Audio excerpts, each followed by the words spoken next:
Bro! Stop.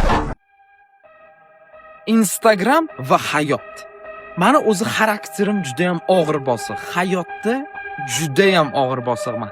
Instagramda bu bitta persona yaratganman. Ya'ni ichimdagi agressivniy xarakterim, ichimdagi emotsiya, hamma narsani o'sha emotsiyaga berilayotgan vaqtda mana shu narsani Instagramga olib chiqqanman. To'g'ri, bu narsa bor, ya'ni agressivligim, jahl chiqishim, katta auditoriyaga gapirib, oratorlik qobiliyatim hammasi bor va haqiqatlarni olib chiqaman, lekin hayotda ancha og'ir bosiqman, hayotda ko'p kulaman, hazillashaman rosa.